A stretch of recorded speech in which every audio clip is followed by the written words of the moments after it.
मार बोलावे लो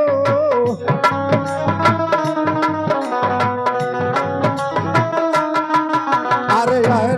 नैन मिलावे लो कच्ची मार बोलावे लो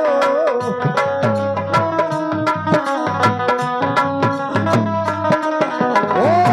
चललू दोपहरी में चललू दोपहरी में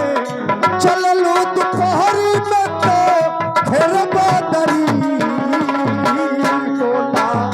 बोला हो चिड़ैया कहवा बिजुली गिरी बोला बोला हो चिड़ैया कहवा अरे नैन मिलावे लो कनखी मार बोलावे लो ओ तो क्या बात है चललू दोपहरी में तो बोला हो चिड़ैया कहवा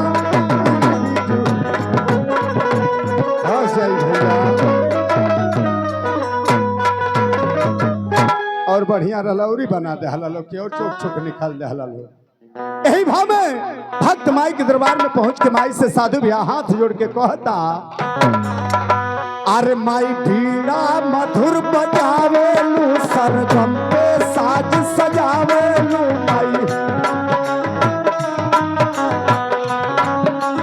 माई बीड़ा मधुर बजावेलू सरगम पे साज सजावेलू माई ओहो तोहरी दुआरिया भक्ति तोहरी दुआरिया भक्ति तेरी भरी आवा आवा हो मैया नैया पर के आवा आवा हो मैया नैया पर के आवा ए माई बीड़ा मधुर बजावे सरगम पे साज सजावे लो माई साधु तोहरी दुआरिया भक्ति तोहरी दुआरिया भक्ति तेरी भरी आवा आवा हो मैया नैया पर के भरी आवा आवा हो मैया नैया पर के लेकिन पहली बंद में भक्त माई के दरबार में पहुंच के माई से हाथ जोड़ के वो कहता कि ये माई दरबार में आइल बानी दिल के अंदर छोटा सा विलासा लेके सैया पहली बंद में बतौले बा का कहता इधर आओ ओ माई चरणों के धूल लाज पाऊं आई चलना कथू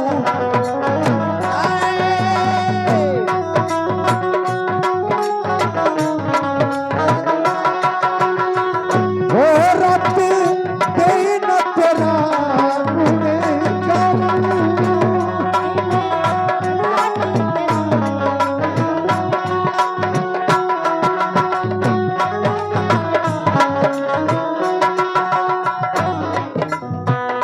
कहता ये माई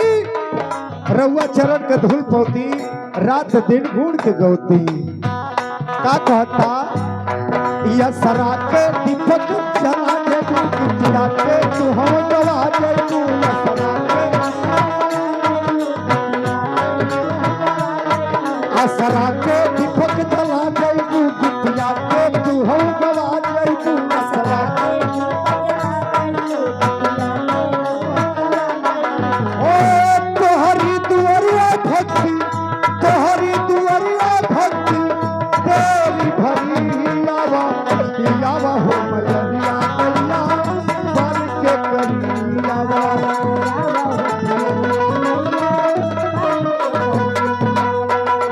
मधुर बजावे सरगम के साथ ओ तोहरी दुआरिया भक्ति तोहरी दुआरिया भक्ति तेरी भरी आवा आवा हो मैया नैया पर के